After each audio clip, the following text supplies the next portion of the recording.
Si ton modèle utopique d'assemblée constituante où le pouvoir est canalisé par le peuple, un peuple responsable devenu adulte qui s'est donné les moyens pour pouvoir comprendre le système qui l'entoure, oui. On va où et on fait quoi? C'est pas à moi de décider ça. Je ne sais pas ce que les humains feront de la souveraineté qu'ils auront récupérée en devenant constituants.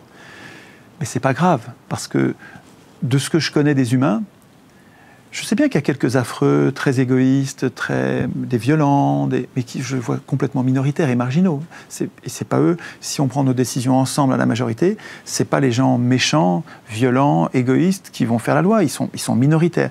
Moi, les gens que je vois sont la quasi-totalité des gens que je connais autour de moi sont des gens qui sont normaux, c'est-à-dire gentils, qui se contentent de pas grand-chose. Ils seraient prêts sûrement à avoir une très belle bagnole, je ne sais quel objet de consommation, à cause de la consommation ostentatoire, de la publicité qui nous pousse les uns les autres à la rivalité ostentatoire qui est entretenue par la publicité, est un fléau. C'est juste un fléau qui nous pousse à avoir envie de ce qu'a le voisin. Mais tout ça est absolument non nécessaire et je pense que ce n'est pas du tout dans la nature des gens. Et donc les gens, je vois bien qu'ils prendraient des décisions bien meilleures que ceux qui ne sont mus que par le profit. Or, ceux qui ne sont mus que par le profit, donc les grands marchands, et notamment les marchands d'argent, ont pris le contrôle du politique. Et c'est une catastrophe, ça. Mais c'est très récent, c'est très court dans l'histoire des hommes. Le fait que les marchands dirigent les sociétés, c'est très récent dans l'histoire de l'humanité. Ça a 200 ans.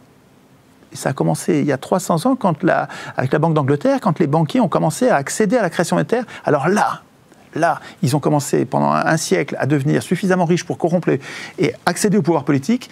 Et quand ils ont accédé au pouvoir politique, c'est devenu le capitalisme. C'est-à-dire que quand les marchands écrivent la loi...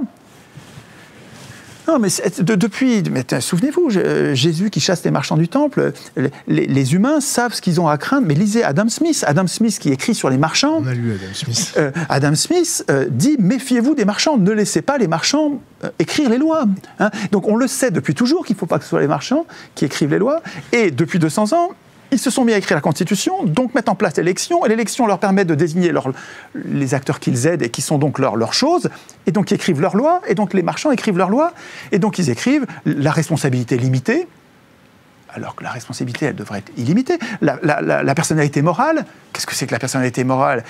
Les gens devraient être responsables de ce qu'ils font sur la personne physique. La personnalité morale, quand ça a été mis en place au XIXe siècle, c'était un tollé, mais là, vous n'y pensez pas. C'est devenu pour nous une banalité, mais c'est très discutable. Et toutes ces règles, et l'accumulation du capital, donc les sociétés par action, tout ça, c'est des lois qui ont rendu possible l'accumulation du capital, mais c'est des lois marchandes, écrites par les marchands. C'est très récent, c'est pas du tout une fatalité. On pourrait très bien, si nous redevenons constituants, on va résister à ça.